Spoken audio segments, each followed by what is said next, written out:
The Spring 2021 meeting of the Presbytery of West Virginia will be held on Thursday, May 20th, beginning at 9:30 a.m. on Zoom. This video provides an overview and orientation to the business that will take place that day. I'm Susan Sharp Campbell, Associate for Educational Ministry for the Presbytery, and I hope this video will be helpful as you prepare to attend. You will be able to join the meeting beginning at 9 a.m. on your computer, tablet, or phone by video and/or audio. Login information will be sent to all who register by Monday, May 17th. On Tuesday, May 18th at 7 p.m., there will be a brief Zoom orientation offered for those who are new to Zoom or who haven't attended any of our previous Zoom Presbytery meetings. At that time, information will be presented on how to prepare for the meeting, the process we will follow, how we will vote on recommendations, and how to be recognized by the moderator. If you haven't already done so, I encourage you to download the Advanced Presbytery Packet. It was sent in an email on May 10th, or it can be downloaded from the Presbytery's homepage of its website at www.wvpresbytery.org. Please note that there are 3 sections to the packet. The first and longest section is the docket with the agenda and committee reports. The second is the worship bulletin, which is found on pages 57 to 59. The final section contains flyers about upcoming events.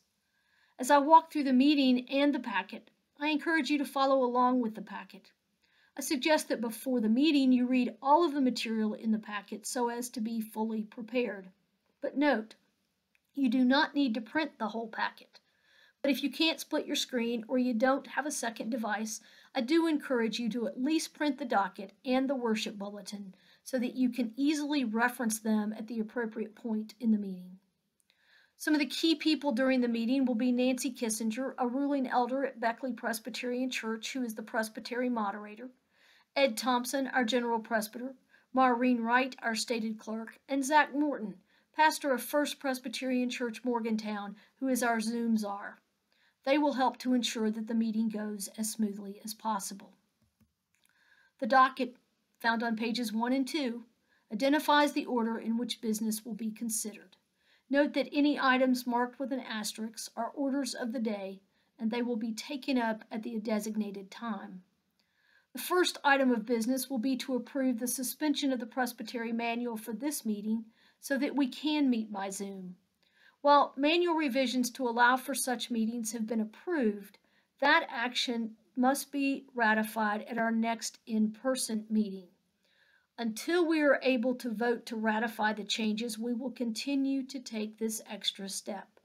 This is true for any and all actions that are taken on May 20th. Those actions will need to be ratified at our first in-person meeting. Next, there will be a time of introductions. This will include introducing, seating corresponding members. These are ministers of Word and Sacrament who are members of another presbytery and laboring within our boundaries. Introducing visiting ministers of Word and Sacrament, also known as teaching elders. And recognizing those ruling elder commissioners who as such are attending their first presbytery meeting. Once a quorum is declared to be present, the docket will be approved. Note that a quorum consists of 15% of our ministers of Word and Sacrament, or 17, and 15% of our churches represented by a ruling elder commissioner, or 18 churches. The consent agenda contains items that have been deemed not likely to generate discussion. These items include requests for excused absences, Presbytery meeting dates and sites for 2022, approval of authorized lay preachers to preside at communion, and that today's offering be given to the Westminster Foundation, which supports Presbyterian campus ministry in West Virginia. With any item on the consent agenda, if someone wants to discuss it, all they have to do is ask that it be removed from the consent agenda, and that item will be discussed under the appropriate committee report. Temporary clerks will then be appointed. These persons will assist the moderator and clerk with monitoring the chat feature of Zoom, which is how people who wish to speak will be recognized by the moderator, and tallying any needed virtual votes. The members of the leadership team who are present will be appointed to serve as the Committee on Bills and Overtures to process any new business as needed. Please note that items of new business must be submitted to the stated clerk before the end of the General Presbyter's report. We will then at 9:45 move to our education focus, which will be presented by Ruling Elder Lisa Allgood, Executive Presbyter of Cincinnati Presbytery, who is also an immunocytochemist. She will be speaking on recent COVID-19 developments. Following the education focus, Nellie Howard, our Resource Center Director, will share some new resources. Nellie is currently in the Presbytery office on Tuesdays and can be reached by email and phone on other days. As you prepare for the meeting, please have some bread and crackers and a beverage with you for the celebration of the Lord's Supper. We will be led in worship by Diane Schaefer, Ruling Elder at First Presbyterian Church, Williamson, Sherry Sizemore, Commissioned Pastor at Elk Hills Presbyterian Church, Barbara Chalfant, Associate for Mission for the Presbytery and a Certified Christian Educator, James Morley, Chaplain at United Hospital Center, and Doug Minnerly, Honorably Retired Minister of Word and Sacrament. Again, you will find the worship bulletin on pages 57 to 59, and you may want to print these pages. When we resume the business portion of the meeting following worship, we will welcome ministers of Word and Sacrament who are new members in the Presbytery. These include Samantha Coggins, West Virginia University campus pastor, and Annie McMillan, pastor of First Presbyterian Church in Parkersburg. In the printed report of the stated clerk, found on pages 4 to 8, you will find reference to the reception of minutes from administrative commissions that have ordained or installed new ministers of Word and Sacrament in the Presbytery, the summary statistical report for the Presbytery, similar to the statistical reports of churches, and that the Presbytery minutes, which are reviewed by the Synod in similar fashion to session minutes being reviewed by the Presbytery, were approved without exception or delinquency. This is part of our accountability to higher councils of the Church. The stated clerk will then give a report on the incorporation of churches and materials that will be sent out in the near future. We will then be asked to vote on recommendations related to the dissolution of First Presbyterian Church of Welch at the request of the session. You will find the rationale and background on pages 9 and 10 in the advance packet, followed by a history of the church on pages 11 and 12. There will be a time to recognize and give thanks for the life and ministry of this congregation at this point in the meeting. Stated Clerk Maureen Wright will then review the virtual procedural matters that can be found on page 6 in the advance packet. These matters include those who are participants in the meeting, that the only ones who will be permitted into the Zoom meeting must be registered for the meeting no later than 3 days in advance of the meeting, or for this meeting, Monday, May 17th. The method for establishing that a quorum is present, how to seek recognition in order to speak, and the deadline for new business to be submitted. Please note that if during the meeting you get disconnected and try to reconnect, every effort will be made to readmit you. On page 7, you will find the procedural matters we will also follow. These include principles of parliamentary law, courtesy to all, one item at a time, majority rule, respect the rights of the minority, justice for all, and partiality for none. As items are discussed, pro and con speakers will alternate, with individuals identifying the position supported. When a person has spoken on a pending question, all others wishing to speak will be heard before that person can speak a second time. It takes special permission for anyone to speak on the same question more than twice. Here you will also find provisions from the Presbytery's manual that guide us, including who has the ability to speak and who has the ability to speak and to vote. Please note that in the final section, the procedural rules, number 1 differs for this meeting. As noted above, those wishing to speak will do so by using the chat feature or using the electronic hand feature. If you're not sure what that means, I encourage you to participate in the Zoom orientation on May 18th. When called on by the moderator, please share your name, church, or relationship to the Presbytery. Address any questions or comments to the moderator, and then you will be muted by the Zoom host. As part of the procedural rules, you will find that the limitation for debating any motion is 30 minutes per main motion, with each speaker limited to 30 minutes per speech, although this must be approved by 2/3 of those voting on the 20th. If there's an item you find you wish to speak to, I encourage you to write your remarks down to help keep you focused and within the time frame. Then on page 8, you'll find basic information regarding motions. The report of the General Presbyter can be found on pages 13 to 15. His written report challenges us to think about ministry in new ways as we think about and plan for ministry beyond COVID. It also contains information on where Ed has engaged with congregations, committees, staff, pastors, and others from Presbytery through April of this year. We will then move to committee reports. Most of these have 2 sections. The first is any recommendations which we will be voting on. As these come from a committee, they will not need a second. The second has information about the ongoing work of the committee. The leadership team will report first. Their written report can be found on pages 16 and 17. While the recommendation about 2022 Presbytery meetings will most likely have passed on the consent agenda, you will find information here relating to their ongoing work. I would highlight that they continue to consider when our Presbytery meetings might return to in-person meetings, the financial sustainability of the Presbytery, New Life congregational grants, resubmitting an overture to the 225th General Assembly in 2022, as at the 2024 General Assembly in 2020, no overtures were considered, encouraging churches to incorporate, and responses to Diane Moffat's presentation at the February meeting on the Matthew 25 vision. The report will include a video on the New Life congregational grants made since February. At this point in the meeting, the Reverend Dr. Doug Ports, Senior Church Consultant at the Board of Pensions, will bring greetings and news.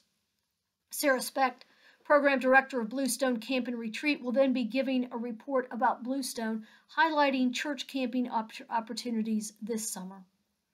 The Vocations Committee report can be found on pages 18 and 19.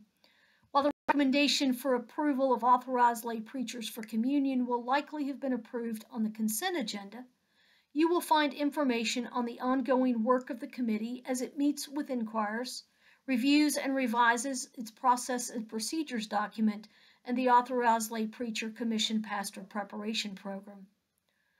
Good news from the pews is back this meeting, though in a different format. This will be a time for all present to share one item of good news from their congregations with one another. This will be done in a breakout room format. No special skills are needed to participate in those breakout rooms, so don't worry if you've never been in a Zoom breakout room before. But again, if you want more information, participate in the orientation on May 18th. The Stewardship Committee report can be found on pages 20 to 37. Here you will find information about the ongoing work of the committee as it looked back at the 2020 financial reports and forward to the 2022 budget and an audit of 2020,000 records. Beginning on page 21, you will find budget versus actual financial information for the first quarter of the year, broken down by committees, and a statement of our financial position. Pages 28 to 34 contain information regarding benevolence pledges and per capita by church. You might want to check the report for your congregation and see if it's correct. If it's not, check with your session or check with Rocky Pool. The final pages share financial information for Bluestone and Friends of Bluestone. The Nurture Committee will be highlighting Follow Me, Biblical Practices for Faithful Living, a new curriculum for all ages that will be available beginning in July. If you have questions, please feel free to contact me or one of the others mentioned in the video. We would be glad to answer questions and share our knowledge. In addition, the written report of the committee on page 38 highlights the ongoing work of the committee. The Mission Committee report is found on page 39. Here you will find important information on an upcoming lunchtime speaker series on Zoom on the fourth Thursday of the month in response to the challenges of Matthew 25. You will also find news of an edition of a Matthew 25 corner in the Presbytery's newsletter. The Committee on Representation, in its role as the committee which nominates persons to serve on Presbytery committees, will be bringing recommendations for persons to serve as committee chairs for 2022 and members to serve on committees in the class of 2024, with the exception of the Permanent Judicial Commission, where terms are 6 years. As with all nominations, there will be an opportunity to nominate someone from the floor who is not being nominated by the committee. If you wish to nominate someone, however, please be aware that the person must have agreed in advance to serve if elected. You will find this report on pages 40 and 41.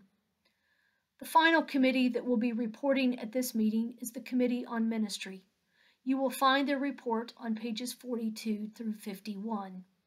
They will be recommending the approval of the Policy of Enduring Relationship, which is concerned with continuity in pastoral leadership. They will also be recommending guidelines for pastors on using continuing education and study leave. Please read these recommendations carefully in the advance of the meeting.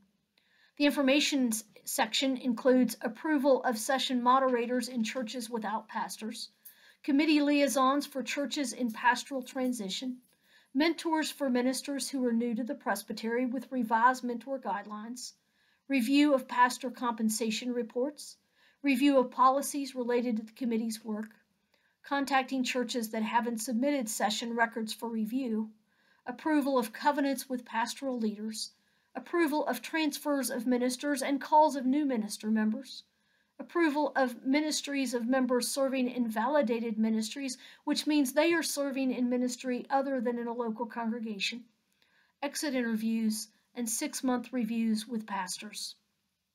Please note that on pages 50 and 51, you will find Annie Elizabeth McMillan's autobiographical statement and statement of faith.